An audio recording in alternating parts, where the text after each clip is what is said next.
Fastest cricket score updates या सबसे detailed stats cricket के अंदर बाहर की खबरें या हेल्दी डिबेट्स, सबसे एक्यूरेट एनालिसिस या फैंस का क्रेज, सबके लिए एक ही प्लेटफॉर्म, क्योंकि क्रिकेट मतलब क्रिकेट नेक्स्ट। नमस्ते, जय हिंद एंड वेलकम टू क्रिकेट मतलब क्रिकेट नेक्स्ट। देखिए, हम क्रिकेट की अलग अलग बातें करेंगे, पर कुछ बातें हैं जो ज़्यादा अमूमन की नहीं जाती, उसको एक तड़के की तरह यूज़ किया जाता है। हमने आज तड़के को ही मेन कोर्स बना दिया है। जी हाँ, मैं स्टैटिस्टिक्स की बात कर रहा हूँ। मेरे साथ आप देख रहे हैं stats chat on cricket next. हम अलग अलग विषयों में दुनिया के खेल के अलग अलग पहलू को नंबर्स के तरीके से जानने की कोशिश करेंगे। और कई बार ऐसा होता है जब आप आंकड़ों को समझेंगे और आंकड़ों को देखेंगे, देखने का एक अलग तरीका मैं अगर आपके सामने रख सकूंगा तो शायद आप क्रिकेट में जो हो रहा है, क्रिकेट जगत में जो हो रहा है, उसको थोड़ा सा और बेहतर अप्रिशिएट करने की कर पाएंगे। और दूसरी बात, आपके पास भी थोड़ा ब्रैग वैल्यू होगा। जो इन्फॉर्मेशन हम आपके साथ बांट रहे हैं वो तो फ्री है, उसको आप सबके साथ बांटिए, थोड़ा अपना कॉलर भी बढ़ाइए। आज हम बात करेंगे, मैं जानता हूँ बॉर्डर गावस्कर सीरीज़ चल रही है और बहुत टेम्प्टेड था मैं कि पहला एपिसोड जो हम करें वो टेस्ट क्रिकेट पे करें। और जब इतना ऐतिहासिक सीरीज़ हो रहा है और भारत 2-0 के लिए एकदम पूरी तरह से तैयार लग रहा है कि बढ़त ले ले, और 1-0 तो ऑलरेडी है, तो हम थोड़ा मेंस क्रिकेट और टेस्ट क्रिकेट की बात करें। लेकिन मुझे लगा नहीं यार, जो ऐतिहासिक हुआ है वो तो अभी कुछ दिनों पहले हुआ है और कुछ दिनों बाद होने जा रहा है, उस पर पहले बात करेंगे। बात आज हम विमेंस प्रीमियर लीग यानी WPL की करेंगे। और इसकी वजह है, इसके अलग अलग पहलू हैं, अलग अलग मायने हैं। एक समय हुआ करता था जब विमेंस क्रिकेट को उतनी तवज्जो नहीं दी जाती थी। विमेंस क्रिकेट टीम भले ही कोई मैच जीत ले हार जाए, कोई ध्यान नहीं देता था, ना ही एलोकेशन हुआ करता था। धीरे धीरे मैं कह रहा हूँ कि पिछले दशक के अंदर विमेंस क्रिकेट को जो परहैप्स जगह मिलनी चाहिए वो धीरे धीरे मिलती रही। कई सारे नामी खिलाड़ी आए, कुछ के तो करियर ख़त्म हो गए, लेकिन उसके बावजूद उनको वो परहैप्स अटेंशन नहीं मिला जो मिलना चाहिए था। लेकिन कहते हैं ना, देर आए दुरुस्त आए, तो मेंस क्रिकेट की तरह ही अब विमेंस क्रिकेट भी खिल कर आने लगा है। मेंस क्रिकेट तो एस्टैब्लिश हो गया, लेकिन विमेंस क्रिकेट खिल कर आने लगा है। और वो जितना उन्होंने टाइम लूज किया, उस टाइम को मेकअप करने जैसा लग रहा है। और सोच बहुत बड़ी बात है। अगर आप देखें तो जब से बेटी बढ़ाओ बेटी बचाओ का अभियान स्टार्ट हुआ और प्रधानमंत्री नरेंद्र मोदी ने कहा कि विमेन, औरतों को स्पोर्ट्स में आगे आने की आवश्यकता है, तो हमने देखा कि देखिए ओलंपिक्स में भी महिला एथलीट जो हैं वो ज़्यादा मेडल्स लेकर आई। महिला एथलीट्स को जैसे ही आपने मौका दिया वो निखर कर आई और दुनिया में अपना, कहते हैं ना, झंडा गाड़ने लगी। तो कई बार मैं ये सोचता था, भाई क्रिकेट में आप कब करने वाले हो? क्योंकि भारत में सबसे अमीर बोर्ड BCCI है, और अगर कोई कुछ कर सकता था विमेंस क्रिकेट के लिए या विमेंस डायमेंशन के लिए स्पोर्ट में, वो BCCI है। सबसे बड़ी बात और अच्छी बात मुझे ये लगी जब उन्होंने ये ऐलान किया कि इक्वल पे होगा, चाहे आप पुरुष हों या महिला हों। अगर आप BCCI के कॉन्ट्रैक्ट्स में आते हैं, कॉन्ट्रैक्ट लेवल A, B, जो भी ग्रेड में आप आते हैं, तो उस हिसाब में आपको सेम पैसे दिए जाएंगे मैचेस खेलने के। ये बहुत बहुत बड़ी बात है और मैं बहुत खुश हूं कि ऐसा हो रहा है। फिर मैं सोचता था यार, ये विमेंस T20 लीग कब आएगा? अगर IPL इतना बड़ा ब्रांड हो सकता है 15 साल के अंदर, तो विमेंस प्रीमियर लीग खेलने वाले होंगे। जब इसकी पहले बात चली तो कई लोगों ने ये चर्चा चल रही थी, कौन देखेगा, इतनी खिलाड़ी है भी कि नहीं विमेंस प्रीमियर लीग में। आंकड़े अब ये कहते हैं कि जो शुरुआती पूल था, करीब 900 से ज़्यादा लोगों ने, महिला प्लेयर्स ने अपनी एंट्री की है, दावेदारी पेश करने की बात की थी, और करीब 400 से ज़्यादा एंट्रीज आई थी। अभी भी अगर आप अमूमन देखें तो कुल मिला के 87 प्लेयर्स को WPL में बिड करके 5 टीमों ने चुना है। और सबसे इंटरेस्टिंग बात, ये 5 टीमों में से कम 4 टीमें ऐसी हैं जिनकी ऑलरेडी एग्जिस्टिंग IPL फ्रेंचाइजेज हैं। तो आपके पास दिल्ली कैपिटल्स हैं, गुजरात जायंट्स हैं, मुंबई इंडियंस हैं, रॉयल चैलेंजर्स बैंगलोर हैं और UP वॉरियर्स हैं। ये 5 टीमें हो गई। हर टीम के पास एक पर्स था। कुल मिला के आपके पास 60 करोड़ रुपए होंगे। हर टीम के पास 12 करोड़ रुपए का पर्स था। अमूमन सभी टीमों ने लगभग सारे पैसे खर्च लिए हैं। दिल्ली कैपिटल्स ने 11 करोड़ 65 लाख रुपए खर्चे, गुजरात ने 11 करोड़ 95 लाख रुपए खर्चे, 5 लाख रुपए बचा के रखे। मुंबई इंडियंस ने पूरा ही खर्चा कर दिया, 12 के 12 लाख खर्च दिए। आरसीबी ने 11 करोड़ 90 लाख रुपए खर्चा किए, तो 10 लाख रुपए बचा लिए। और यूपी वॉरियर्स ने भी अपने 12 के 12 लाख खर्चा कर लिए, यानी कि कुल मिला के 59 करोड़ और 50 लाख रुपए कुल मिला के खर्च हुए हैं। अब इसमें किसने कितने प्लेयर्स लिए? दिल्ली कैपिटल्स ने 18 प्लेयर्स लिए, गुजरात ने 18 प्लेयर लिए, मुंबई इंडियंस ने 17 प्लेयर लिए, आरसीबी ने 18 और यूपी वॉरियर्स ने 16। तो हर किसी ने, जो बेसिक स्क्वाड का स्ट्रक्चर 15 होता है, तो 15 से 18 के बीच हर कोई खेल रहा है। तो 16 तो मिनिमम, बेयर मिनिमम है यूपी वॉरियर्स का। इसमें कुछ और इंटरेस्टिंग आंकड़े हैं। हर टीम ने अपने टॉप 5 प्लेयर्स पे लगभग 25% बजट खर्चा कर दिया। तो यानी उनको भी ये पता लग गया कि, तो ये मेंस आईपीएल से कई सारे फ्रेंचाइजेस ने सीख ली, और इसका शायद ये फायदा हुआ कि एग्जिस्टिंग फ्रेंचाइजेस उसमें थे, कि उन्होंने देखा कि भाई हमें टीम का एक न्यूक्लियस, एक खाका, एक बेस बनाना है जिसके इर्द गिर्द हमें पूरी टीम खड़ी करनी है। तो इस न्यूक्लियस में 3, 4, 5 प्लेयर्स होते हैं। तो हमने हमारे स्टैटिस्टिशियन बंसल साहब ये बता रहे हैं कि 25% जो अमाउंट है वो 5 प्लेयर्स पे हुआ है। साथ ही इसमें भारतीय प्लेयर्स के साथ साथ अंतर्राष्ट्रीय प्लेयर्स में भी काफ़ी पैसा लगा है। तो अंतर्राष्ट्रीय प्लेयर्स की फेहरिस्त में सबसे ऊपर ऑस्ट्रेलिया है।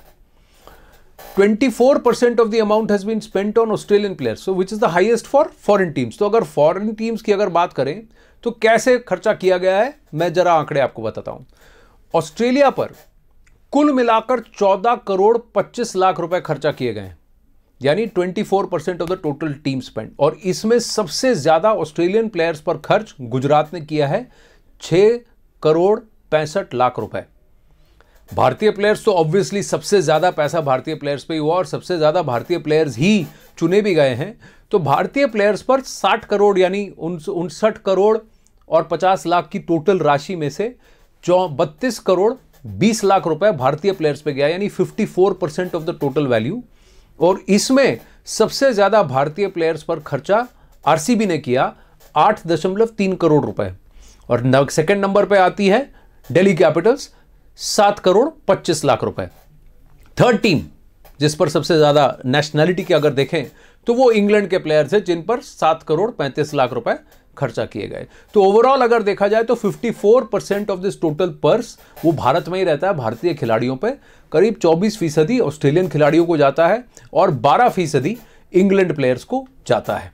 तो ये तो इंटरेस्टिंग बात हो गई कि प्लेयर्स इतने उठाए और ये इतना पैसा इन्होंने खर्चा किया। अब इसमें भारत की कप्तान हरमनप्रीत कौर, ऐसे 10 खिलाड़ी हैं जिन्होंने हरमनप्रीत कौर से ज्यादा पैसे उनको मिले हैं।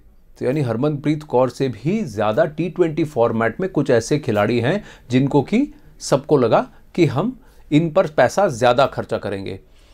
और पूरे लिस्ट में 87 प्लेयर्स हैं। 87 प्लेयर्स में से 56 ऐसे खिलाड़ी हैं जिनको 50 लाख से कम मिला है। तो आप समझ रहे हैं, स्क्यू समझ रहे हैं कि कम सेट ऑफ प्लेयर्स को ज्यादा पैसा मिला है और ज्यादा सेट ऑफ प्लेयर्स को कम पैसा मिला है, लेकिन वो पैसा भी जो मिला है वो अच्छा खासा मिला है। सो 87 प्लेयर्स में से 56 प्लेयर्स ऐसे हैं जिनको कि 50 लाख रुपए से कम में खरीदा गया है बिड वैल्यू के तहत।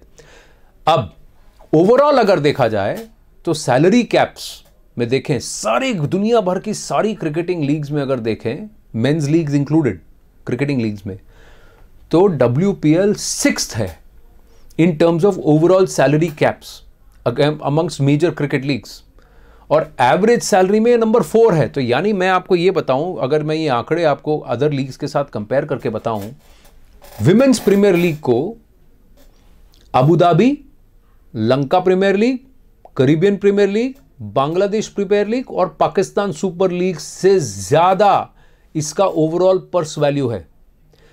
जो लीग्स जहां इनसे ज्यादा पैसा खर्चा किया जाता है उसमें the 100, big bash league, SA20 league, UAE IL20 और ऑफ कोर्स IPL तो सबका बाप है, तो वो तो अलग ही लेवल पर है। लेकिन जहां मैंने कहा ना कि कितना पैसा कमा रहे हैं पर प्लेयर, एवरेज सैलरी पर प्लेयर, तो मेल प्लेयर्स को Abu Dhabi league, Lanka premier league, Caribbean premier league, Bangladesh premier league, Pakistan super league, the 100 और बिग बैश लीग में WPL में महिला खिलाड़ियों से कम एवरेज सैलरी दी जा रही। तो आप सोच रहे हैं इस WPL की साइज कितनी बड़ी है। आप IPL की तुलना में देखेंगे तो छोटा लगता है, लेकिन विश्व भर में जो अभी भी क्रिकेट लीग्स मौजूद हैं, T20 लीग्स, उसमें सबसे ज्यादा टॉप 4 में आता है सैलरी।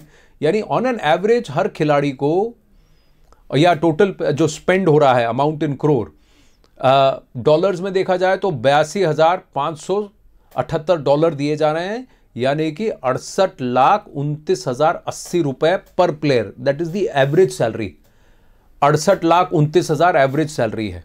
जबकि बिग बैश में 62 लाख है, द 100 में 62 लाख है, PSL पाकिस्तान सुपर लीग में तो 43 लाख है, और बांग्लादेश में 33 लाख है, कैरिबियन प्रीमियर लीग में 41 लाख है। तो उसके बनिस्पत यहां महिला खिलाड़ियों को पहली इनॉग्रल लीग में ही इतना पैसा मिल रहा है ना। खुशी की बात, अच्छा है ना। और खिलाड़ियों को मिले और महिला खिलाड़ियां आए, और 5 नहीं, IPL की तरह यहां पर भी 10 टीम हो। मैं तो यही आशा करूंगा। देखते हैं जैसा ये लीग चलेगा। अब ये लीग कब खेला जाएगा वो तो मैंने आपको बताया ही नहीं। ये लीग खेला जाएगा 4 मार्च से लेकर 4 मार्च 2023 और 26 मार्च 2023 के बीच में, मार्च के महीने में इस लीग को खेला जाएगा। कुल मिला के 23 दिन में 20 मैचेस खेले जाएंगे, 2 प्लेऑफ होंगे, तो 20 लीग गेम होंगे, 2 प्लेऑफ होंगे, और फिर आपका जो है फाइनल होगा। तो हर टीम एक दूसरे से कम बाकी टीम से 2 बार खेलेगी, और डबल हेडर्स हैं 4 दिन में, ऐसे डबल हेडर्स हैं। वेन्यूज कौन कौन से हैं? ब्रेबॉर्न स्टेडियम और DY पाटिल स्टेडियम। तो टाउन मुंबई और सबब मुंबई में इसको खेला जाएगा। DY पाटिल स्टेडियम नवी मुंबई वाशी में है, और ब्रेबॉर्न तो आप जानते ही हैं कि वहाँ नरीमन पॉइंट पर है। इस लीग में यंगेस्ट प्लेयर हैं सोनम यादव। वो सिर्फ 15 साल 214 दिन की हैं, और उनको सिर्फ 10 लाख रुपए में खरीदा गया है। भारतीय खिलाड़ी हैं, और सबसे आप कहें एक्सपीरियंस खिलाड़ी तो मैं नहीं कहूँगा, लेकिन सबसे वरिष्ठ खिलाड़ी वो है शबनम इस्माइल, जो 34 साल की हैं, 165 दिन, 34 साल 165 दिन की हैं। उनका प्राइस सोल्ड है फॉर 1 करोड़ रुपीस। वो दक्षिण अफ्रीका से हैं। अब किसने कितने के लिए क्या खरीदा, कि आप ये भी तो इंटरेस्टिंग है ना, कि किसको, कौन सी टीम ने किस रोल के लिए सबसे ज़्यादा पैसा खर्च किया है। उससे पहले मैं आपको बता दूं कि किसे कितना पैसा मिला, और किसे कितना पैसा मिला में अगर आप देखें तो जिन खिलाड़ियों को सबसे ज़्यादा पैसा मिला है, बहुत इंटरेस्टिंग है कि इसमें भारत की ही है जिन्हें सबसे ज़्यादा पैसा मिला है, और वो हैं स्मृति मंदाना। स्मृति मंदाना एज अ बैटर के रोल में RCB ने उन पर 3 करोड़ 40 लाख रुपए खर्चा किए। सेकंड लेवल नंबर पर एक इंग्लिश खिलाड़ी है, नैटली शिवर। नैट शिवर को मुंबई इंडियंस ने 3 करोड़ 20 लाख रुपए में खरीदा, और उसी रकम पर एक ऑस्ट्रेलियन खिलाड़ी एशली गार्डनर को गुजरात जायंट्स ने खरीदा है 3 करोड़ 20 लाख रुपए में। उसके बाद जो है अगले 3 खिलाड़ी उस लिस्ट में इंडियन खिलाड़ियां हैं। Deepti Sharma allrounder UP Warriors 2 crore 60 lakh रुपए, Jemimah Rodrigues India batter Delhi Capitals 2 crore 20 lakh रुपए, और Shafali Verma India batter DC पे दिल्ली कैपिटल्स 2 करोड़ रुपए। तो ये वो लिस्ट है। फिर बेथ मूनी ऑस्ट्रेलिया की आती है, जो विकेट कीपर है, गुजरात जायंट्स में गई 2 करोड़ रुपए। तो ये, और ऋचा घोष RCB की विकेट कीपर बतौर 1 करोड़ 90 लाख रुपए। 1 करोड़ 90 लाख रुपए पर पूजा वस्त्रकर को भी मुंबई इंडियंस ने खरीदा बतौर ऑलराउंडर। और फिर उसके बाद 1 करोड़ 80 पे 2 खिलाड़ी हैं, सोफी एकल्स्टन, हरमनप्रीत कौर और एलिस पेरी, लेजेंडरी जो वुमेन क्रिकेटर प्लेयर हैं, उनको, एलिस पेरी को भी हरमनप्रीत कौर से 10 लाख रुपए कम में खरीदा, और वो खरीदा RCB ने 1 करोड़ 70 लाख रुपए में। तो अगर आप अमूमन देखें टॉप 10 लिस्ट या टॉप 15 की लिस्ट में देखें तो ज़्यादातर, अधिकांश अगर आप देखें, भारतीय खिलाड़ी हैं, ऑस्ट्रेलियाई खिलाड़ी हैं और इंग्लैंड के खिलाड़ी हैं। एलिस पेरी के बाद ही एक दक्षिण अफ्रीका की खिलाड़ी आती है, मारिजान कैप, जिनको दिल्ली कैपिटल्स ने 1.5 करोड़ रुपए में खरीदा। तो ये थी किस तरीके से कितना पैसा कहां दिया गया। जैसा मैंने आपको पहले कहा कि भारतीय खिलाड़ियों को सबसे ज्यादा पैसा मिला, लेकिन ऑस्ट्रेलियाई खिलाड़ी हैं जो पर भी हाई वैल्यू है, क्योंकि ऑस्ट्रेलिया एक लेवल पे अगर आप देखें तो दुनिया की सबसे बेहतरीन टीमों में ये 3 टीमें हैं, भारत, ऑस्ट्रेलिया, इंग्लैंड, और इसमें कुछ कीवीज और साउथ अफ्रीका के प्लेयर्स भी आते हैं। एक ही प्लेयर है जो कि जो सपोर्ट नेशंस में से आती हैं, वो है US की एक प्लेयर है जिनको कि इस लीग में खरीदा गया है, वरना अमूमन मेजर जो प्लेइंग नेशंस हैं उनमें से ही लिया गया है। एफिलिएट नेशंस में से US में से हैं एक प्लेयर है। तो यूएस में से कौन प्लेयर हैं आप ये भी जानना चाहेंगे तो मैं ज़रा जल्दी से चेक करके आपको बता देता हूं कि अमेरिका की एक ही खिलाड़ी हैं, यूएस की खिलाड़ी हैं जो कि इस लिस्ट में शुमार हुई हैं 87 प्लेयर्स में से, और वो है टारा नॉरिस। टारा नॉरिस को दिल्ली कैपिटल्स ने 10 लाख रुपए में खरीदा है। फास्ट बॉलर हैं टारा नॉरिस, उनको खरीदा है। अब वो कितना जलवा दिखाती है, क्या इंस्टेंट स्टार बन जाती हैं, ये सब तो अब देखना पड़ेगा 4 तारीख और 23 तारीख के बीच में। किस रोल के लिए सबसे ज़्यादा पैसे दिए गए, ये अलग बात है भाई। हम क्रिकेट में सोचते हैं ना बैट्समैन को ज़्यादा पैसा दिया जाएगा, विकेट कीपर को दिया जाएगा, बॉलर्स को दिया जाता है अमूमन, लेकिन इस लीग में 58% ऑफ द मनीज, 58% पैसा खर्चा किया गया है ऑलराउंडर रोल्स पर। यानी टीम्स चाहती हैं कि हमें मल्टी डायमेंशनल प्लेयर्स चाहिए जो कम से कम 2 रोल फील्डिंग के साथ साथ, तो फील्डिंग तो कांस्टेंट हो गया, उसके साथ साथ 2 और रोल, 2 और किरदार निभा सकें। Wicket keeper plus batsman, batter plus bowler, ऐसा wicket keeper plus batter plus bowler, कोई तो आपका रोल होना चाहिए जो मल्टी डायमेंशनल होगा। तो ऑलराउंडर्स के लिए कम से कम टोटल अमाउंट में से 58% पैसा उसी के लिए दिया गया है, जिसमें से सबसे ज्यादा पैसा ऑलराउंडर्स के लिए मुंबई इंडियंस ने खर्चा है, करीब 10 करोड़ रुपए। उसके बाद यूपी वॉरियर्स ने करीब 8 करोड़ रुपए दिए हैं, लेकिन गुजरात जायंट्स ने 8 करोड़ 25 लाख रुपए दिए, यूपी वॉरियर्स ने 8 करोड़ 15 लाख। तो सेकंड नंबर पर गुजरात जायंट्स आते हैं, थर्ड नंबर पर यूपी वॉरियर्स। और सबसे कम पैसा खर्चा किया है आरसीबी ने ऑलराउंडर्स पर, 3 करोड़ 85 लाख रुपए। आरसीबी का पर आप डिस्ट्रीब्यूशन देखें तो allrounders, batters, bowler, fast bowler, इन सब पर उन्होंने बराबर का पैसा खर्चा किया। विकेट कीपर पर उन्होंने काफी पैसा दिया है, काफी तवज्जो दी है। विकेट कीपर के लिए उन्होंने करीब 2 करोड़ रुपए खर्चा किया है। This is second only to Gujarat giants, जिन्होंने 2 करोड़ 60 लाख रुपए खर्चे किए विकेट कीपर के लिए। तो ऑलराउंडर के लिए सबसे ज्यादा पैसा दिया मुंबई इंडियंस ने। फिर अगर उनकी लिस्ट में देखें तो उसके बाद 10 करोड़ रुपए ऑलराउंडर्स के लिए खर्चा करने के बाद उनके पास बचे ही 2 करोड़ रुपए थे। तो उन्होंने अधिकांश अपनी 12 टीम अपनी जो टीमें खरीदी हैं उसको उन्होंने इसमें खरीदी है। टोटल कुछ टॉप 5 प्लेयर्स हैं उन पर जो स्पेंड किया गया है 14.6 करोड़ रुपया, यानी 25% ऑफ द स्पेंडिंग। लेकिन सबसे ज्यादा प्रेफरेंस ऑलराउंडर्स को दिया है। तो अगर आप आगे जाकर भविष्य में WPL खेलने की बात रखते हैं या आपके कोई हैं प्रिय जिनको कि आपको लगता है उनमें पोटेंशियल है, तो उनको मल्टी डायमेंशनल प्लेयर अवश्य बनाइए, क्योंकि देखिए chances of being bot is more if you have multiple dimensions. भाई इतना सारा पैसा तो कमा रहे हैं, लेकिन इस पैसे का डायनेमिक्स क्या है? आपने कभी सोचा है कि इस खिलाड़ी को अगर 3.4 करोड़ रुपए, 3 करोड़ 40 लाख रुपए मिल रहे हैं, तो पर रन कितना खर्चा कर रही होगी फ्रेंचाइज उस पर? यह आंकड़ा बहुत इंटरेस्टिंग है, आपको बताता हूं। स्मृति मांधाना की बात करते हैं। स्मृति मांधाना ने अपने करियर में 2661 रन बनाए हैं 109 इनिंग्स में। उनका एवरेज है 24.4 का उनका एवरेज है। WPL में अगर इस एवरेज को हम बेंचमार्क मान ले, मानक मान ले, तो WPL में वो 9 गेम खेलेंगे। हम ये मानते हैं कि वो 9 के 9 गेम खेलेंगी। 9 गेम अगर वो खेलती हैं तो टोटल इनके पास ये ओवरऑल जो आप 9 गेम्स में ये टोटल बॉल्स खेलेंगी 220।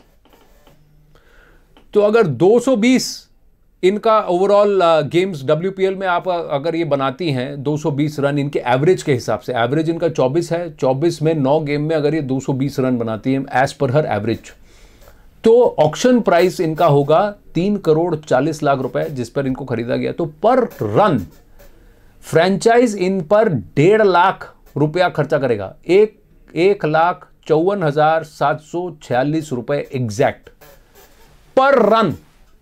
अगर स्मृति मांधाना अपने एवरेज पर खेलती हैं 24.4 का, बनाती हैं टोटल 220 रन 9 मैचेस में, तो इनका एवरेज है 1.5 लाख रुपया पर रन।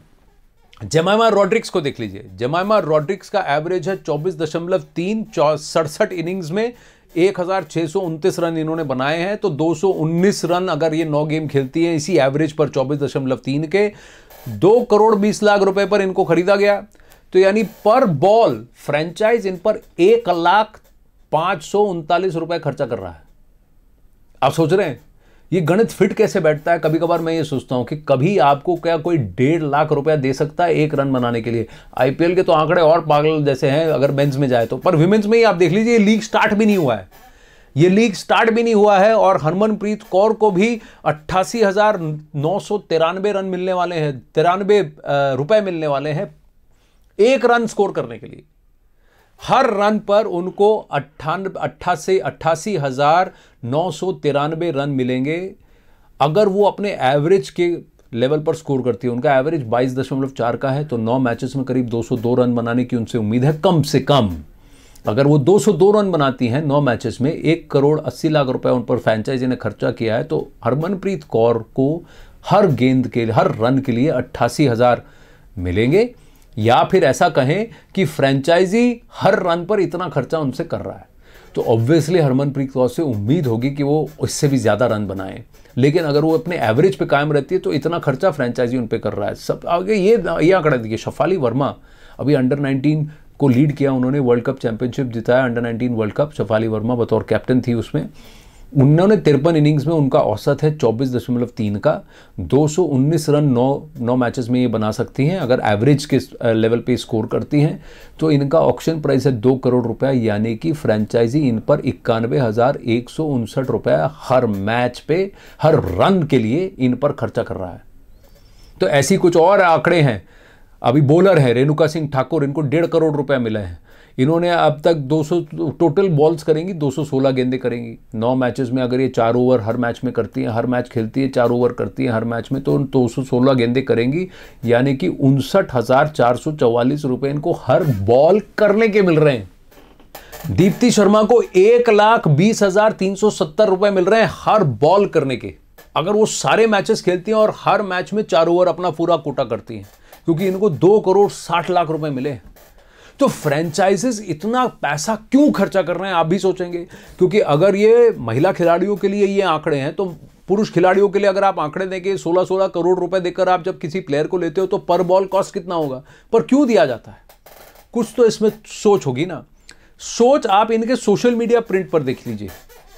अगर स्मृति मांदना को 3,40,00,000 रुपए दिया गया है, उनके सोशल मीडिया में 7.2 मिलियन फॉलोअर्स हैं इंस्टाग्राम में। एवरेज इंस्टाग्राम लाइक्स उनका 6 लाख का है।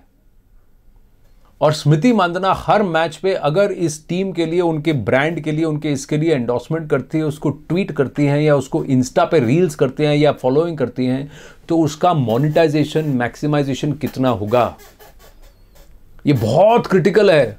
आजकल ये डायनेमिक भी है कि आपका फॉर्म ऑफ द पिच ही नहीं, आपका फ्लेयर ऑफ द पिच कितना काम करता है, वो भी इंपॉर्टेंट है। जेमाइमा रॉड्रिग्स को देख लीजिए।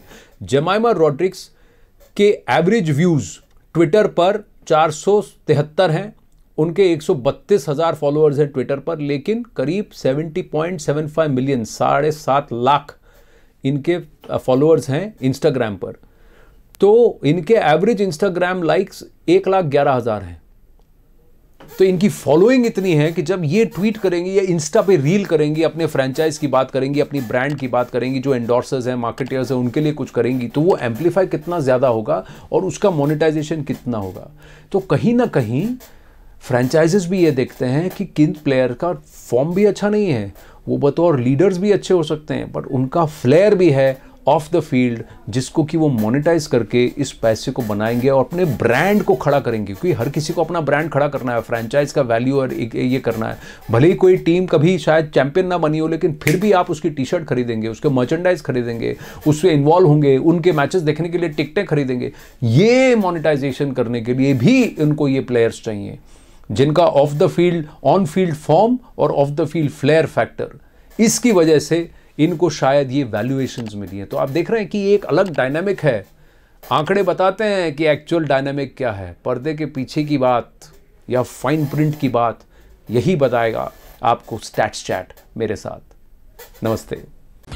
फास्टेस्ट क्रिकेट स्कोर अपडेट्स या सबसे डिटेल्ड स्टैट्स, क्रिकेट के अंदर बाहर की खबरें या हेल्दी डिबेट्स, सबसे एक्यूरेट एनालिसिस या फैंस का क्रेज, सबके लिए एक ही प्लेटफॉर्म, क्योंकि क्रिकेट मतलब क्रिकेट नेक्स्ट।